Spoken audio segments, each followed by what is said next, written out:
Je me sens tout excité de savoir qu'aujourd'hui, vous partirez de ce podcast en connaissant le meilleur moteur pour toute prise de décision en couple. Alors, je l'ai dit en couple, mais ça peut être aussi intéressant de travailler sur cette dynamique en dehors du couple, même si ici vous êtes sur Couple Heureux, donc nous allons miser d'abord sur le couple.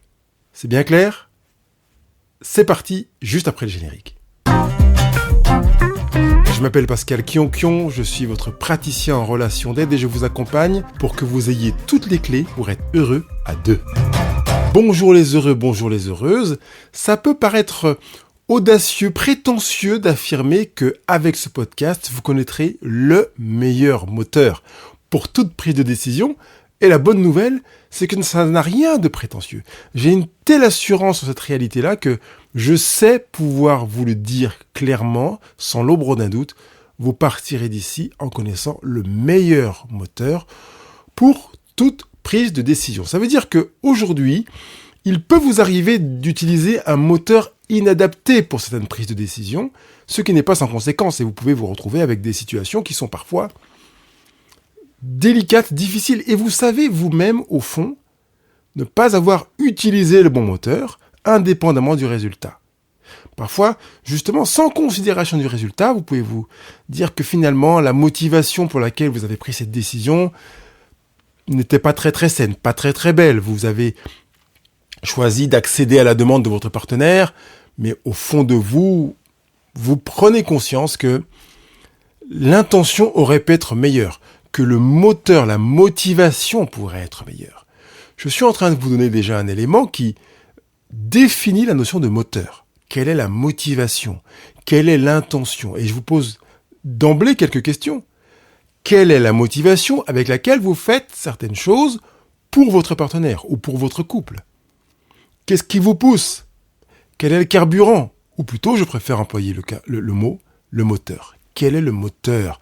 Ce qui vous met en mouvement, ce qui vous conduit à vous déplacer, à vous placer dans une action. On a d'abord besoin, peut-être pour savoir quel moteur employer, de savoir pourquoi, dans quel but on fait les choses. Évidemment, si je dois faire un Marseille-Paris parce que j'ai un rendez-vous demain, je ne choisirai pas le même véhicule avec le même moteur que si je dois parcourir de Marseille à Paris pour le plaisir, pour relever un défi. J'ai besoin d'être au clair sur le pourquoi, dans quel but, qu'est-ce qui me motive, qu'est-ce que j'attends de l'expérience que je suis en train de créer de manière à produire quelque chose, ou plutôt à opter pour le moteur le plus adapté. Dès lors que je suis au clair sur les raisons pour lesquelles j'y vais, je pourrais adapter le moteur pour qu'il soit le plus optimal possible, pour atteindre l'objectif, la destination. Ou l'étape, parce qu'on n'est pas forcément en train de parler de destination comme si c'était une destination finale, mais au moins partir de là pour arriver là. Qu'est-ce qui me motive ? Pourquoi j'y vais ? Dans quel but j'y vais ? Je voudrais que vous répondiez à cette question, peut-être a posteriori, en vous retournant dans la semaine qui vient de s'écouler, dans le mois qui vient de s'écouler, peut-être entre le dernier podcast Couple Heureux et celui-ci, pour vous dire qu'est-ce qui m'a motivé quand j'ai accepté de faire quelque chose pour mon partenaire, quand j'ai accédé à sa demande. Qu'est-ce qui m'a motivé ? Est-ce que je l'ai fait parce que j'avais peur ? Est-ce que je l'ai fait parce que je voulais qu'il me lâche ? On va s'arrêter sur plusieurs de ces aspects tout à l'heure. Mais je voudrais d'abord que vous puissiez peut-être mettre cette vidéo en pause ou cet audio, si vous êtes en train de l'écouter sous format audio, et que vous preniez votre cahier de vie et que vous écriviez quelques événements de votre semaine ou du mois qui sont écoulés et que vous mettiez à côté le pourquoi. Dans quel but vous avez choisi de faire ce que votre partenaire vous a demandé ? Pourquoi ? Qu'est-ce que vous visiez ? Quelle était votre intention ? Peut-être quelle était votre destination, au-delà de répondre à une demande, ou à une réclamation, à un ras-le-bol, que sais-je. Quelle était votre destination ? Il est possible que vous ayez mis sur votre carte une destination qui soit différente de celle de votre partenaire. Imaginons que votre partenaire vous ait demandé de lui rendre service pour le soulager de quelque chose qui lui paraissait difficile, qu'il n'avait pas le temps de faire, ou pour lequel il estimait ne pas avoir les compétences, et que vous l'avez fait, non pas pour lui rendre service, mais pour vous débarrasser. Vous percevez qu'il y a une différence de destination. Je vous pose la question, pourquoi ? Pourquoi avez-vous fait ce que votre partenaire vous a demandé ? Votre partenaire vous a demandé de le prendre dans ses bras. Vous avez choisi de le prendre dans vos bras. Et la question, et la raison, la même que tout à l'heure, pourquoi avez-vous pris votre partenaire dans vos bras ? Est-ce que vous l'avez pris parce qu'il vous a demandé de le prendre dans ses bras ? Est-ce que vous l'avez pris parce que vous vouliez lui montrer votre amour ? Est-ce que vous l'avez pris parce que vous aviez quelque chose à faire et que vous vouliez en terminer dans l'échange et la discussion avec votre partenaire pour passer à ce que vous aviez à faire ? Vous voyez que la destination peut être différente de celle de votre partenaire. Et je voudrais que vous sachiez que vous avez la liberté de choisir une destination différente. Il n'y a pas de mal à ça. Il y a juste une prise de conscience de se dire, mon partenaire m'a demandé quelque chose et je n'ai pas pris en considération la destination de sa demande, le pourquoi de sa demande. Quand je ne l'ai pas fait, il est possible que, génial, ça match, ce que j'ai fait satisfasse mon partenaire, mais je m'ouvre aussi au risque que, même si l'action est faite de A à Z, ça participe à ne pas satisfaire mon partenaire, à créer une distension, une frustration, une déception, parce que ma destination était autre. Parfois, je vous demanderai de demander à votre partenaire peut-être la raison de son attente, l'intention de sa formulation de demande, de manière à voir comment vous pouvez vous prendre la même destination, viser la même destination que celle de votre partenaire. Je fais cela parce que mon partenaire me dit qu'il veut atteindre telle destination. Je vais donc le faire dans ce sens. Je reprends le dernier exemple de mon partenaire qui demande que je le prenne dans les bras, que je l'embrasse sur le plan étymologique. Qu'est-ce qui te ferait du bien que je t'embrasse ? Peut-être que je peux l'embrasser et lui demander « Qu'est-ce qui fait que tu as besoin d'être dans mes bras maintenant ?» Eh bien écoute, j'ai besoin de me sentir rassuré parce que j'ai vécu une journée difficile. Et de ce fait, je peux émettre des fréquences, une intention qui va consister à produire de l'assurance chez mon partenaire. Non, je n'ai pas le pouvoir de déclencher de l'assurance chez mon partenaire, c'est son émotion. Mais je peux emprunter la même destination et veiller à inscrire cette intention dans cette démarche. Nous y reviendrons un petit peu plus tard, mais je voudrais d'abord qu'on s'arrête sur ce que j'ai appelé les « oups ». Vous savez, ces intentions ou ces destinations, ces moteurs employés pour atteindre une destination différente, parfois même pour atteindre la même destination que celle du partenaire, mais avec une motivation différente. Un moteur qui est, pour ma part, inadapté, sachant que vous avez bien compris que je vous demande de prendre le meilleur moteur pour toute décision. Donc, le premier moteur qui me paraît le plus, inadapté, pas le plus inadapté, mais un moteur qui me paraît inadapté, c'est le moteur consistant à vouloir que votre partenaire vous fiche la paix. Je fais ça pour que mon partenaire me lâche. Du coup, il va plus rien me demander, ça va être réglé, je serai débarrassé. Vous reconnaissez peut-être certaines de vos intentions. Ce qui vous motive, le moteur, c'est qu'on vous fiche la paix. Je voudrais vous inviter à vous interroger sur ce que ça peut vouloir dire de vous, pas de votre partenaire. Le fait que vous agissiez pour que votre partenaire vous fiche la paix veut dire quelque chose sur vous. Ça veut dire quelque chose sur votre manière d'envisager la relation tout court, sans parler de la relation conjugale, la relation à l'autre. Peut-être est-ce aussi un révélateur sur votre manière d'envisager la relation à vous-même. Ou parfois vous faites les choses pour qu'elles soient faites. Pas parce que vous avez une destination claire, bénéfique, belle, qui correspond à un rêve.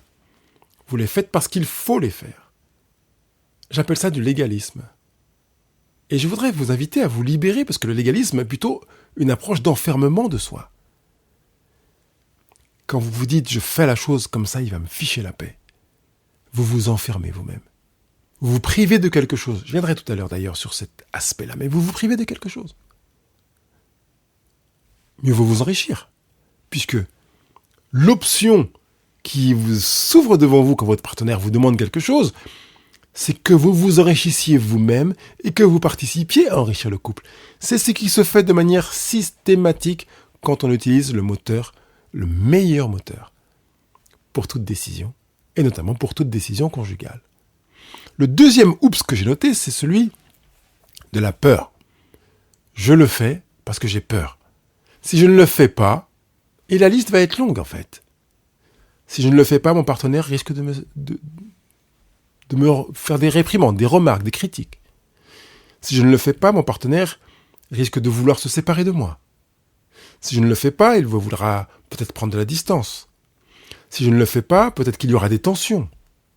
Peut-être qu'il aura une mauvaise image de moi. Si je ne le fais pas, et la liste, comme je vous l'ai dit, peut être longue. Prendre une décision fondée sur la peur conduit systématiquement à prendre une mauvaise décision. La peur est un moteur qui peut être utile uniquement quand vous êtes réellement en danger, quand vous êtes menacé de vie, d'extermination, d'extinction dans votre intégrité. Mais si votre partenaire vous demande de faire la vaisselle, d'aller accompagner votre fils ou votre fille pour ses devoirs scolaires, ou de laver la voiture parce qu'elle lui ferait du bien, vous n'êtes pas menacé. Vous percevez que vous n'êtes aucunement menacé, en fait. Vous laissez votre mental vous raconter des salades. Ne faites pas ça. Prenez de la distance d'avec la peur dès lors qu'elle n'a pas pour objectif de vous protéger d'une menace de mort. Et dans le couple, même si effectivement il y a des violences conjugales tous les jours et une ou plusieurs femmes meurent par jour sous les coups de son compagnon, vous percevez que si vous êtes là sur Couple Heureux, vous pouvez me le regarder dans votre quotidien, c'est rare que vous soyez vraiment sous menace de mort. D'ailleurs, au demeurant, si vous êtes sous menace de mort, ne restez pas là à écouter seulement, mais faites un choix motivé par le moteur qui est le meilleur moteur pour toute prise de décision en allant voir la police. Portez plainte. Je ferme cette parenthèse. C'était le deuxième oups. Le premier, c'est pourquoi je fais ce que je fais. Et par exemple, je le fais pour que mon partenaire me fiche la paix. Deuxième oups, je le fais parce que j'ai peur que si je ne le fais pas, il se passe quelque chose que je n'apprécierais pas. La troisième chose, le troisième oups, c'est que je fasse quelque chose pour être aimé. J'ai bien dit ça. Oui, vous avez bien entendu. Je vous demande de ne pas faire un choix pour être aimé. C'est un oups dans ce que j'ai marqué sur mes notes. Ne faites pas de choix pour être aimé, s'il vous plaît. Si vous faites un choix pour être aimé, c'est parce que vous avez peur. C'est très proche du deuxième oups que je viens de mentionner. Je préfère que vous fassiez un choix pour aimer votre partenaire. Si vous faites un choix pour être aimé, ça veut dire aussi des choses. Et je vous pose la question. Prenez votre cahier de vie pour vous interroger sur ce que ça veut dire. Qu'est-ce que ça veut dire sur vous que vous fassiez un choix pour être aimé, que vous acceptiez de faire ce que votre partenaire vous dit pour que vous soyez aimé, que vous acceptiez parfois même des choses que votre partenaire vous demande de faire, que vous n'avez pas du tout envie de faire, qui s'opposent à votre manière de voir la vie et la relation conjugale, pour être aimé. Je vous ai dit, c'était tout près du deuxième oups qui est celui de la peur. Parce qu'on pourrait aussi l'adosser à la peur en disant « je le fais parce que j'ai peur que si je ne le fais pas, mon partenaire décide de moins m'aimer », par exemple. Voyez. Mais j'ai voulu détacher ces deux oups de manière à ce que on prenne davantage la mesure de ce troisième-là et que on puisse s'interroger de manière claire, écrite, sur cette motivation. J'agis pour être aimé. Qu'est-ce que ça veut dire de moi ? Qu'est-ce que ça veut dire de moi ? Quelles sont les conséquences sur mon couple ? Je prends conscience que j'utilise mon partenaire pour moi, au lieu de me placer au service de mon partenaire. Il est même possible qu'en tant que parent, je fasse des choses pour mes enfants pour être aimé. Et je participe aussi à abîmer l'image de ce qu'est l'amour, de ce qu'est un parent auprès de mon enfant, et d'abîmer aussi l'enfant qui, s'il le perçoit, peut nourrir une éventuelle culpabilité parce qu'il est conscient d'une forme d'abus de son parent. Je rappelle les 3 oups pour que vous choisissiez de changer de territoire pour ne plus les utiliser. Ne faites plus de choix, n'utilisez plus le moteur consistant à vouloir que votre partenaire vous fiche la paix. Comme ça, vous serez tranquille si vous faites la chose. Ne faites plus de choix en espérant éviter quelque chose, la peur. Je vais le faire parce que comme ça, si je le fais, je n'aurai pas à être exposé à la séparation, la tension, la dispute, l'éventuel désagrément, quel qu'il soit. Troisième chose, ne le faites pas pour être aimé vous-même. Ne le faites pas pour être aimé vous-même. Et je vais vers la transition qui est de vous demander d'utiliser le moteur consistant à montrer votre amour. Ça, c'est le meilleur moteur pour toute décision conjugale. Vous allez faire des choix pour que l'autre se sente aimé. Attention, je ne suis pas en train de vous dire de faire des choix pour que ça fasse plaisir à l'autre. Entre faire plaisir et aimer, il y a des kilomètres. Si vous voulez faire plaisir à votre enfant, vous lui donnerez tout ce qu'il vous demande, les bonbons, les Nike, les smartphones, les tablettes, tous les ordinateurs. Et vous savez pertinemment que, par amour pour votre enfant, il est préférable de ne pas accéder à toutes ces demandes. C'est assez clair qu'on ne peut pas confondre faire plaisir et aimer. Parfois, on va faire un choix que l'autre considérera comme étant déplaisant par amour pour lui. Et je voudrais que dans cette démarche d'aujourd'hui, vous vous inscriviez dans cette perspective de vous dire je vais faire un choix pour que mon partenaire se sente aimé. Je veux lui dire mon amour, je veux lui redire mon amour, je veux affirmer mon amour. Je veux que ce soit tellement évident qu'il n'y a pas l'ombre d'un doute là-dessus. J'utilise en ce sens le meilleur moteur pour toute décision. Je veux mon amour. Que mon choix te dise mon amour. Je veux que mon acte affermisse mon amour. Je veux que ma parole valorise mon amour. Te convainque d'amour. Plutôt que d'utiliser ce que tu me demandes pour être aimé, pour éviter que, et pour que tu me lâches. Ça peut paraître assez clair sur le plan mental.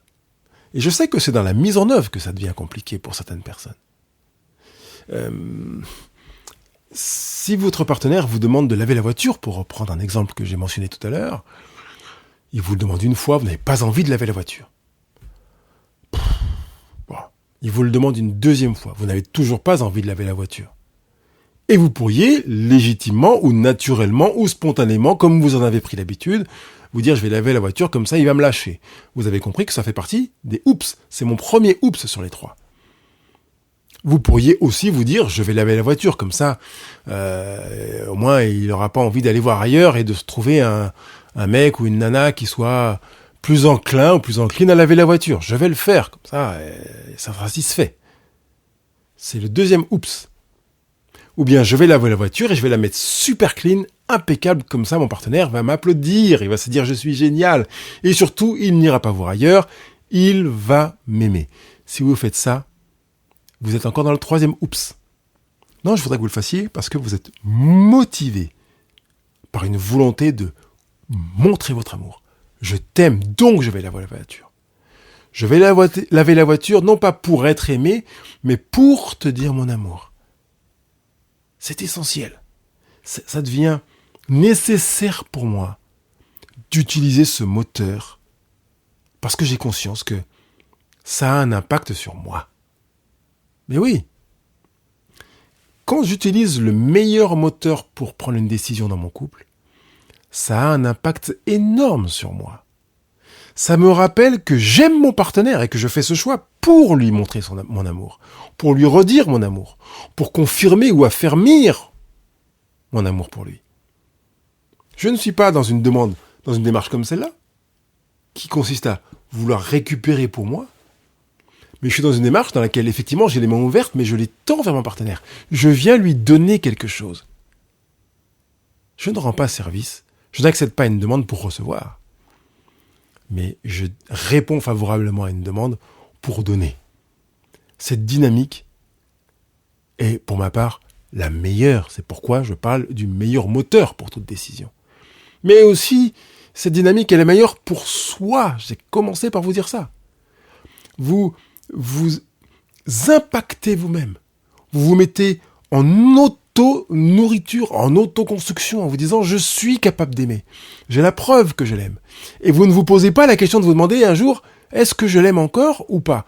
Puisque vous avez tellement posé d'actes qui vont dans la direction d'affermir, de confirmer, d'affirmer, de redire l'amour, qu'il n'y a pas l'ombre d'un doute là-dessus. Il y a quelques semaines, j'étais avec un homme en entretien qui me disait « je me demande si j'aime ma femme ». Cette question ne vous viendra plus. Si vous posez des actes clairs et nets pluriquotidiennement pour que votre partenaire reçoive les réponses à vos demandes avec le moteur, le meilleur moteur pour toute décision, vous allez vous convaincre vous-même d'amour pour votre partenaire. Vous mettez du carburant dans votre propre moteur. Et vous agirez avec une énergie qui sera énorme. Et vous verrez que quand il y a quelque chose qui sera difficile pour vous, pénible, parce que ça ne correspond pas du tout à votre désir, à votre envie, par exemple de laver la voiture, comme je viens de l'évoquer, puisque vous utilisez le moteur, le meilleur moteur qui soit pour prise de décision, vous allez laver la voiture avec plus de facilité, plus de légèreté, plus d'engouement, plus de plaisir, peut-être meilleure qualité, parce que vous aurez utilisé le meilleur moteur pour toute prise de décision.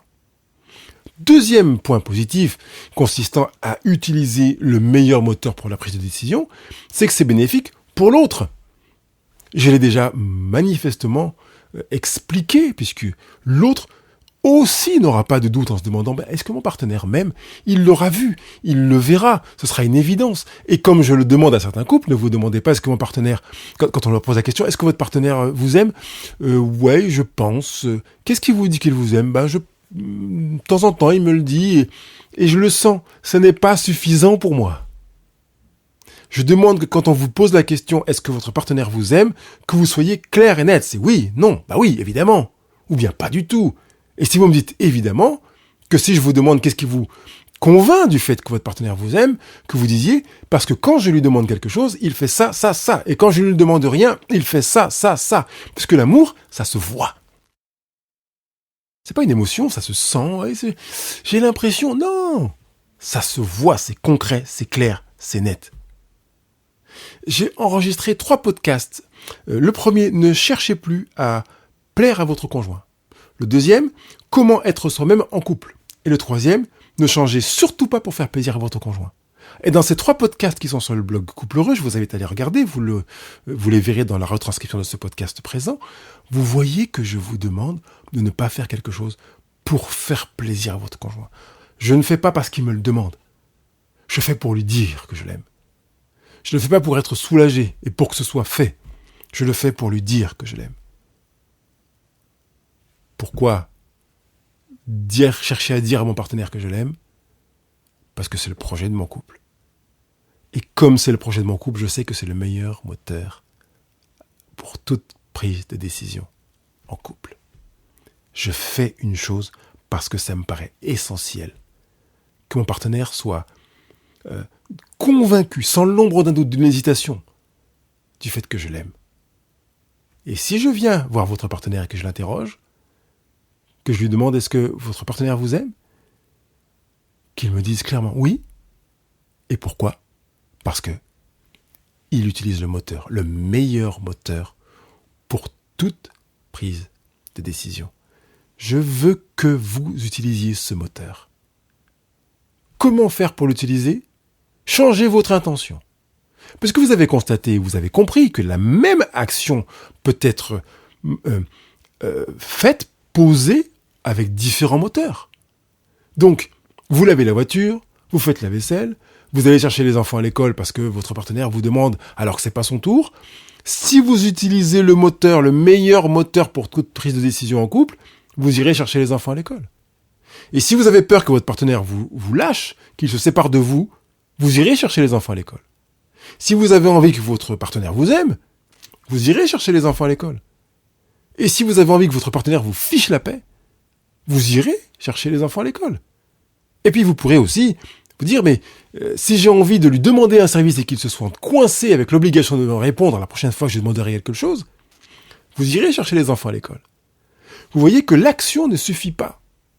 Parce qu'elle peut être la même avec les 4 moteurs que j'ai mentionnés à l'instant dans cet exemple. Je voudrais que vous sélectionniez un moteur sur ces 4-là, le meilleur. pour toute prise de décision. Je vais faire ça parce que si je le fais, mon partenaire sera convaincu que je l'aime. Parce que si je le fais, je mets l'intention dans mon action pour que mon partenaire se sente aimé. Au tout début de ce podcast, je vous ai parlé de prendre mon partenaire dans mes bras. Quand je le prends dans mes bras, je le fais avec l'intention qu'il se sente aimé. Et il est très difficile que ça soit faux, vous voyez ce que je veux dire ? Même si la demande de mon partenaire est qu'il se sente rassuré, que je puisse le consoler, si mon intention est qu'il se sente aimé, ça participera à faire qu'il se sente consolé. Ça nourrira le besoin de se sentir consolé. Vous ne pouvez plus vous tromper. C'est la raison pour laquelle je vous ai dit que c'est le meilleur moteur pour toute décision au sein du couple. Allez, go! Vous tournez la clé, vous appuyez sur l'accélérateur et vous utilisez le moteur qui est le meilleur moteur pour toute prise de décision. Je compte sur vous pour le faire, parce que vous avez compris que vous avez tout avantage pour vous, comme votre partenaire a tout avantage, et forcément, ça retombe en avantage conjugal. Vous avez possibilité de poser vos commentaires, vos remarques sur Apple Podcast, Google Podcast, Spotify et Deezer sur ce blog coupleheureux.com. Évidemment, vous savez que plus vous mettez d'étoiles et de commentaires et plus le podcast sera connu. Vous savez que sur ce podcast, eh bien,